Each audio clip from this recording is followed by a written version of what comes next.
everyone doing, by the way? Good Sub-0? So this is the last session. I don't see anyone having any beers, but I would have a beer if I was one of you.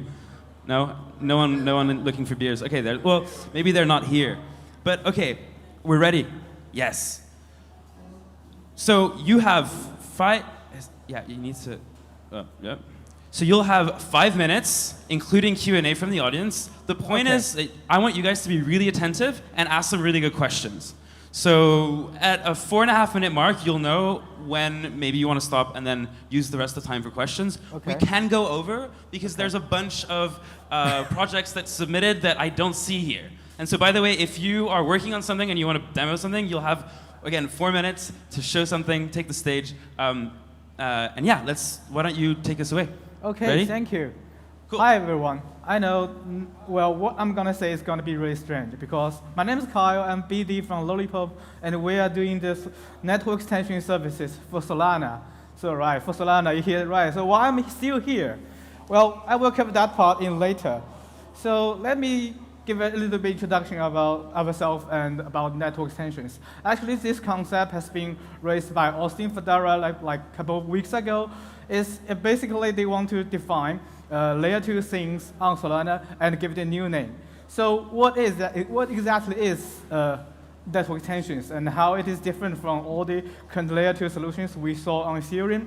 Well, because we kind of treat network extensions as extended pool of compute and data. And our major focus and most important difference from other layer 2 is we keep the token on layer 1. So in all the network extension services, especially the network extension provided by our services, we only extend data and compute. And well, if you can imagine Solana itself as a big, fantastic swimming pool with great infrastructure and people love it, but still, it can be crowded, it can be busy, and you can imagine like big swimming pool, children running around, parents shouting, right? This is the time and moment that some people will really enjoy a little bit of privacy, and that's exactly what we can offer, right? Well, we can offer projects like a separate pool of data compute, like I said before. It has the similar infrastructure, but it also have the customizability. Well, it will be private. It will be application specific, and also it can be a type of application specific. So people can, and so it will give the apps potential to really provide the best experience for their clients, for their users. For example, like if you're running a dApp on Solana and you will want to use your own gas, fine, you are covered with Lollipop. And if you're running a prediction market, it's like you need to, like polling, right? You need to trace a real-time event or match or something like that. You need to submit thousands of transactions in real time to submit this kind of thing. You want to save gas, and you can do with Lollipop. And right, for the most importantly, all the protocol level changes, like if you want your own virtual machine, you want to attract your business from all other sides, you want to do your own, like little bit network extensions, but also with user access, you can have fully confident you will be covered by Lollipop. And here's why.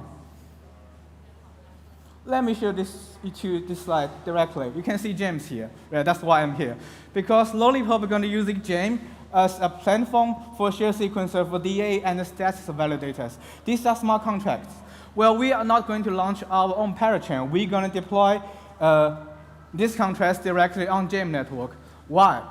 Well, if you look into the OP and the ZK, this kind of Ethereum layer 2 solutions, you will know they will have their own sequencing network, right? The sequencing network is very important because it needs to trace everything happen off-chain or on another chain or on another layer 2s to submit it back to layer 1. If something wrong with the sequences, the result of the off-chain execution can go terribly wrong. This is called a centralized risk. So why, when we are thinking about building Solana network extension services, we ask ourselves a question. Do we really need to build our own chain? We definitely can do that. But is it really necessary? Because we already have Polkadot here. Polkadot is an established, mature network with lots of people, with tons of TVL. And it will act as solid background as a sequencing network, as a DA network to support high TVLs for network extensions, which will be a next stage of Solana DApp's development.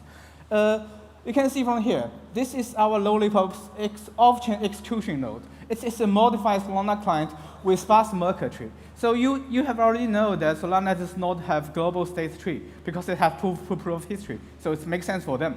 But for all the layer 2 solutions, you definitely gonna need something like that in order to anchor value back to layer 1. This way to prove what happened on this off-chain execution environment is correct.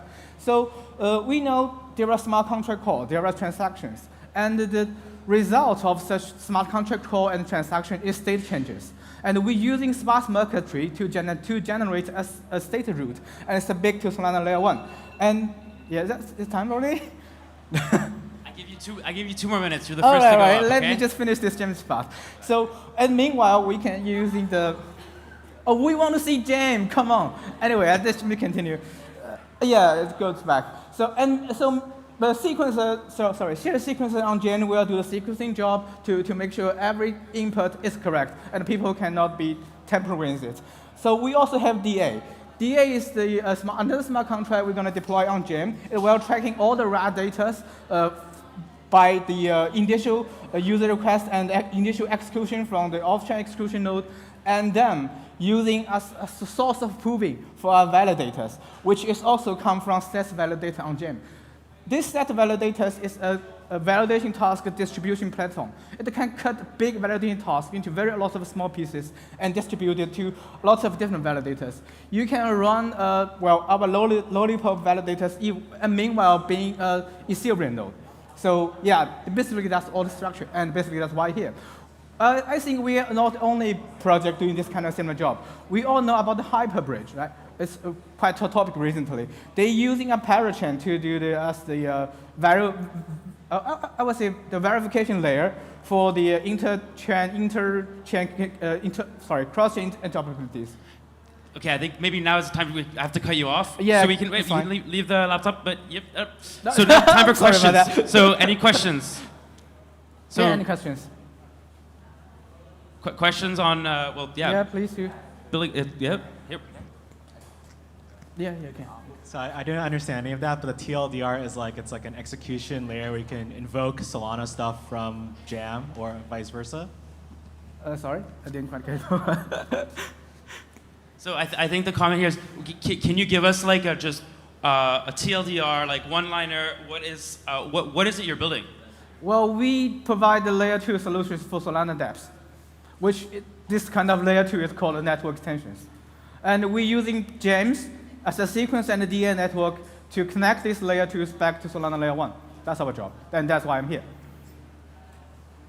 Cool. Like it? Yeah, we're gonna, let's make Polkadot great again. Thank you. Awesome, thank you.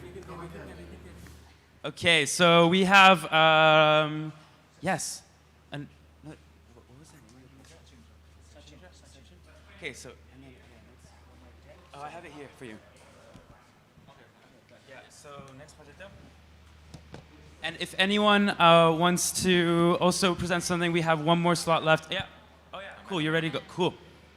Okay. Actually, yeah. No, the people are showing up. Nice.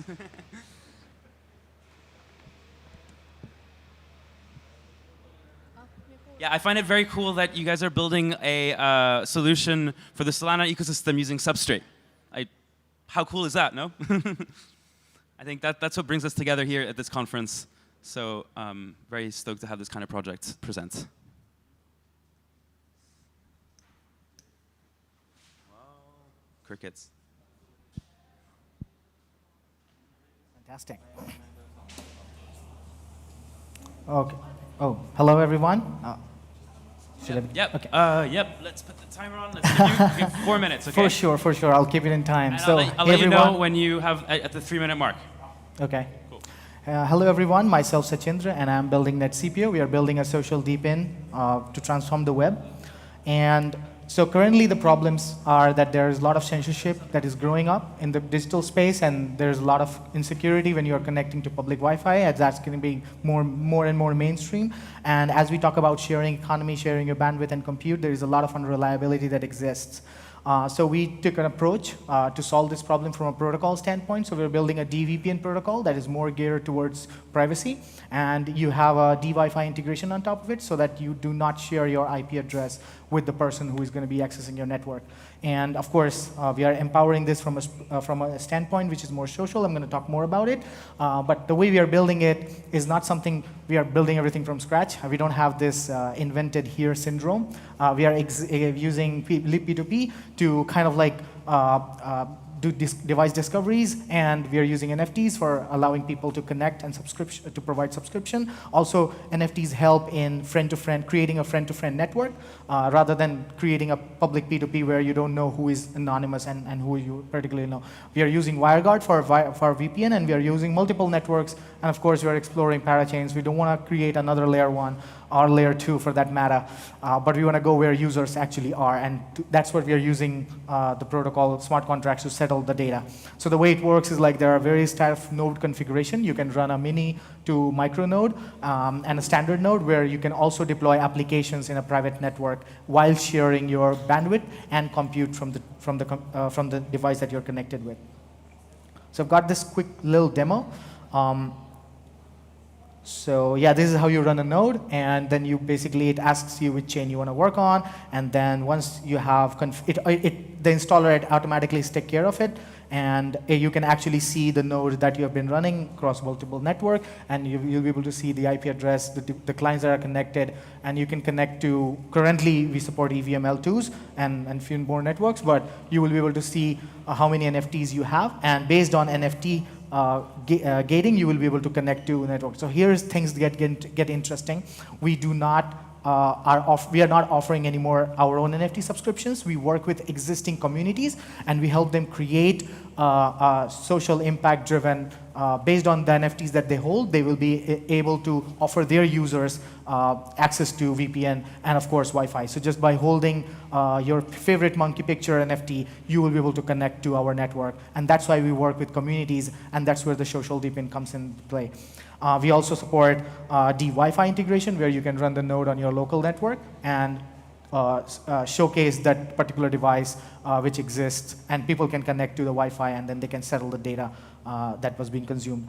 It's also very much useful for local applications. So let's say you are trying to do AI model training. What you can do is that AI agent will never, the data, including the agent, will never leave your private network, which means you have got full privacy and security and taking care of data sovereignty that you have. Okay, maybe I can just skip this over. So the next thing is we're going to look into decentralized firewalls. We've already built a browser extension which allows you to tell which is safe and which tells you automatically which is safe and unsafe domains to view. We also have bots, so the data that gets flagged from the community can be used in the community chats that anybody shares the link, and we also store all the information in the Filecoin for PermaWeb. So why now is because privacy concerns are on the rise, and there is a remote work architecture where people have to kind of like connect to internet, and that's where the emerging economies is coming in.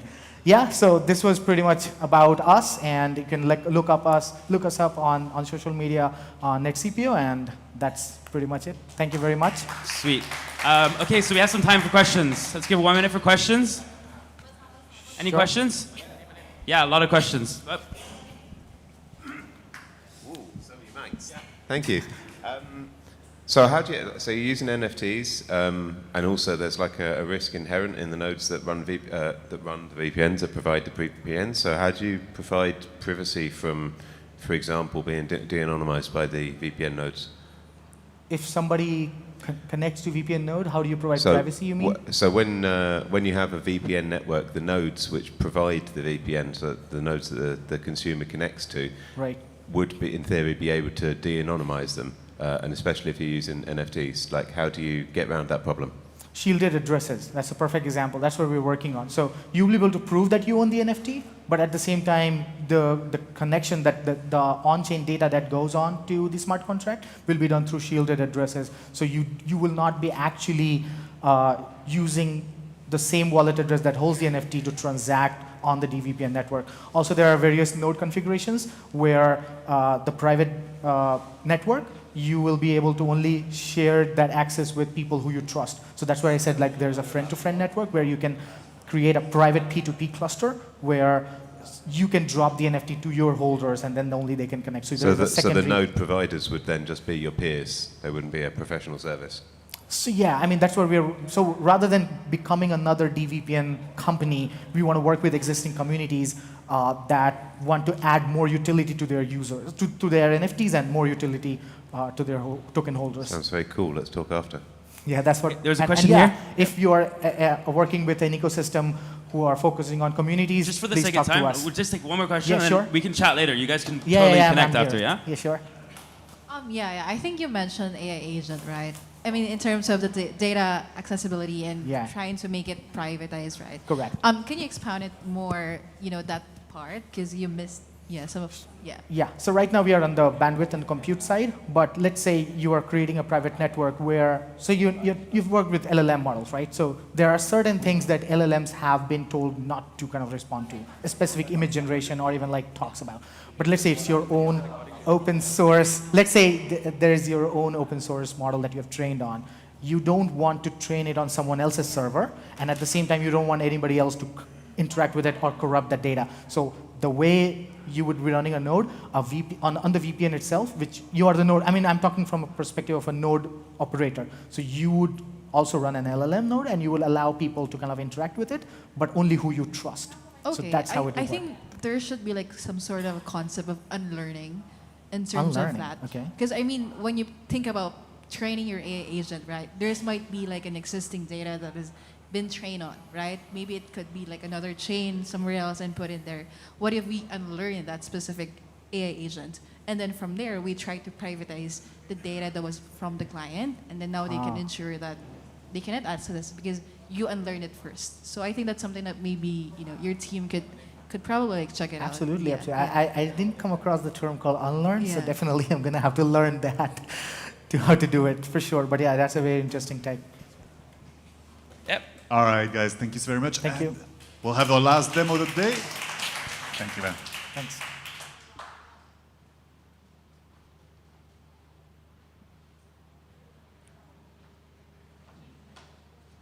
you want to start by saying a little bit, a few words about yourself? What are you representing? We have one more guy after. One more. Yeah. It's not on? I can start? It doesn't look like it's I don't think it's on now.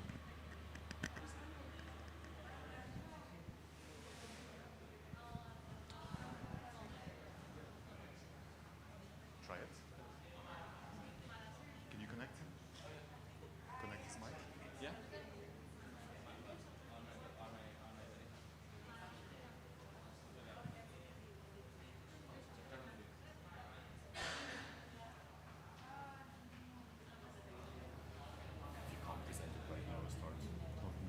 Yeah. Okay, yeah, it's working now. Hi, everyone. I'm Tushar Oja. So I'm the founder of True Network. It's a decentralized futures-funded team. So True Network is like an on-chain reputation protocol for the internet using Substrate. We enable applications to give attestations. We provide services for building models for reputation, do a lot of stuff. But in this presentation, I'm not demoing that.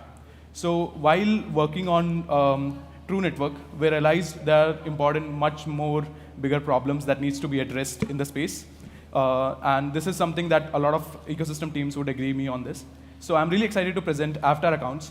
Avatar Accounts is a Substrate tool to onboard millions of Web3 users to Polkadot. It's not Web2, it's not new users, it's Web3 users to Polkadot. So to get started, have you seen this number before? It's 12 million. Do you know what this is? This is actually Ethereum's daily average transactions. And if you remove just the leading one, that makes it 2 million. That's the Ethereum's daily active users. So you can see there's big numbers on Ethereum space. And if you half of that, less than 1 million, can you guess what's this number? This is actually Polkadot's and all of its parachain combined daily active transactions. So we got like 1 million daily active transactions. And then lastly, can you guess this number? Less than 30,000. That's the Polkadot's daily active users. So you see where I'm going with this. We want to build on Polkadot. We want to use Substrate, which is so powerful, so capable. But this is the reality that we are facing with, that they're not active users. And what's a dev without users? So in comparison to Ethereum, we are 70 times less. So that's a problem that needs to be addressed right now, and it's the most important problem. And it looks worse in a graph. If you see we can really see it moving. So the reason why this is the first most important problem to solve is because users matter more than anything else. So most people would prefer living in a condo downtown rather than a villa in a ghost town. So even though it's very beautiful, but it's not with the community. So what can we do? The problem is that Polkadot onboarding requires a lot of extra steps. Basically, you need to download a new wallet. You need to understand the different account system that we have, key management, cross-chain transfers. And to do all of this, even if you decide to do so, the current solutions are not very well, like the bad UX of Polkadot JS, Talisman requires additional downloads, social auth doesn't work very well, it leaks your privacy. So, and if, by the way, if you Google Polkadot wallet, the first thing comes up is Polkadot JS to do all the cross-chain stuff. So it's not right there.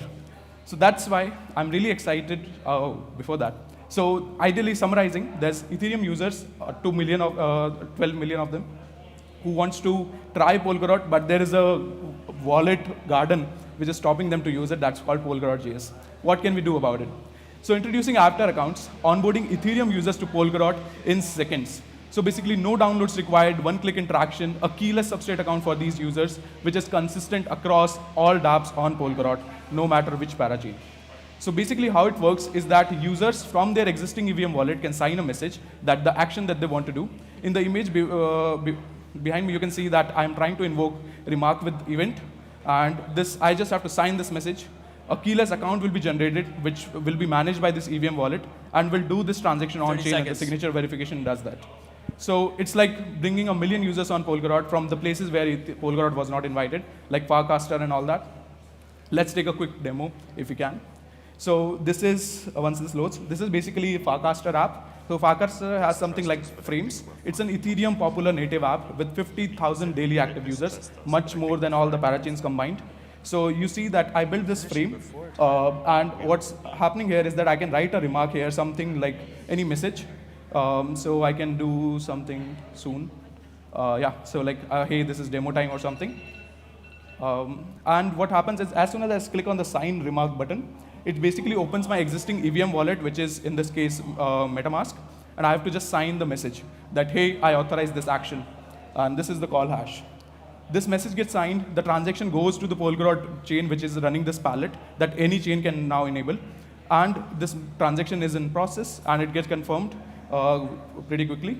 So this transaction confirmation is on the chain. You can see the wallet created, you see the transaction hash, and it's a native user onboarded. It's same across any frames, any apps, whatever the users use. So why does this matter is because Farcaster has over, as I said, 50K users. These are the places where we are not invited. It's the easiest DevX. It's not about Farcaster. It can be any platform, Telegram, any apps, whatever you want to use. Just you get invited to these places. The technical architecture is simple. There's just like multiple components working together for this palette. You just have to add it to as a utility palette on your chain. And in the next few weeks, you'll hear True Network using it for our testnet that we're launching on Pacio.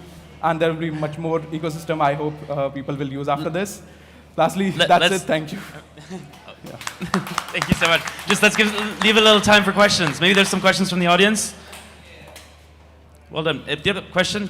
There's a question there. Sorry, can you repeat? Is it only app or web servers as well? So what we have built is a palette, like a utility patch palette. So once you add it in your chain, any app built on your parachain can do this. So they can use it like a utility, like batch transaction. Similarly, Ethereum transactions. Ethereum wallets can do transactions on your chain. Okay, and so it means it's still using it in applications, in mobile applications, you mean? Yeah, literally any applications where Ethereum users are there, you can just pull them into Polkadot. They don't even know. I'm just trying to understand, because all this without password that you say things, they can be on mobile and also on web servers. Like each blockchain has also like wallet in browser, right?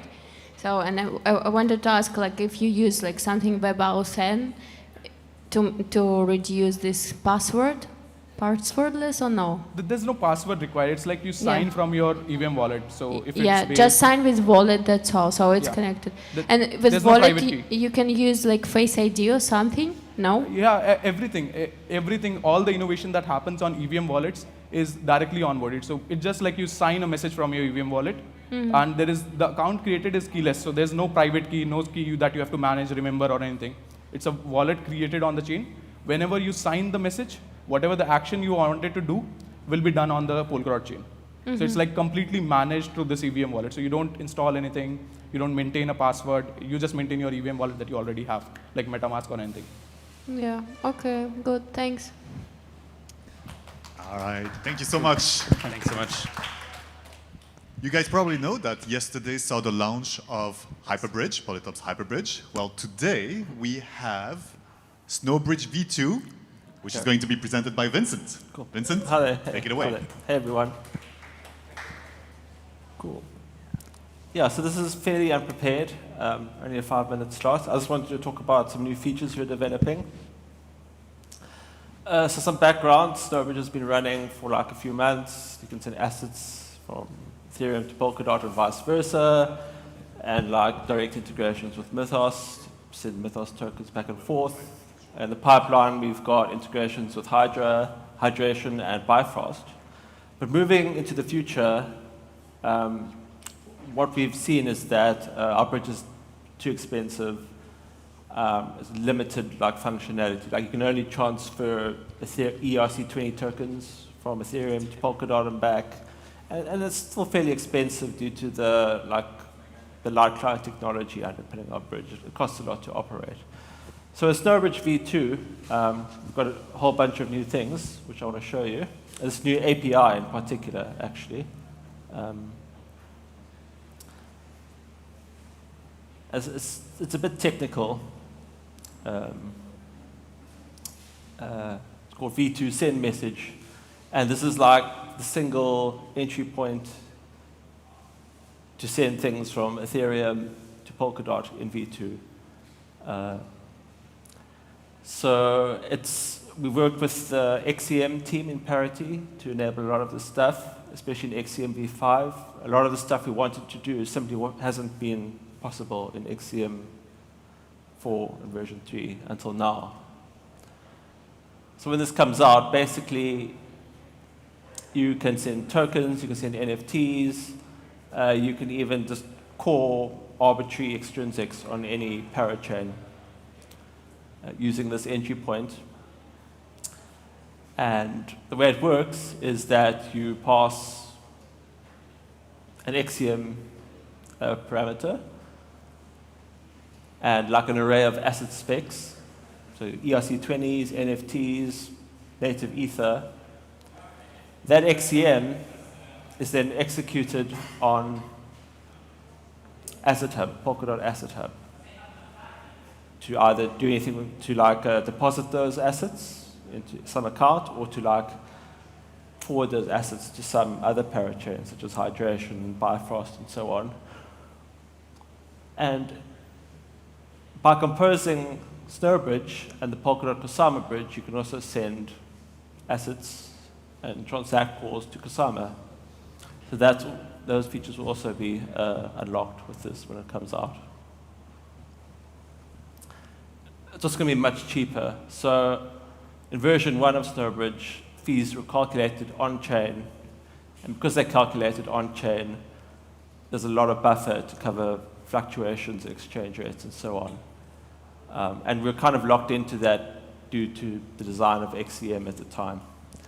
With XCM v5, all fee calculations are going to be off-chain. It's going to work more like a fee market where relayers can kind of decide if it's profitable for them to relay a message. Sorry about that. Yeah. So user can call this function, and they can pass in an amount of Ether that they want to incentivize a relayer to send that, to actually send that message to Polkadot. Yeah. How much time do I have? There's like 20 seconds. Okay. Time for questions? Yes. Question. Then V2. we are constrained by the new Polkadot release cycle. So code freeze is end of November, and then actual deployment to production is probably middle of March next year. Cool. Yeah, cool. Thank you. Any other questions? No. Cool. Well, that concludes the Lightning demo slot. And so thank you so much for actually showing up, because you didn't plan to present anything, and I think that was a really valuable piece for the ecosystem to learn about.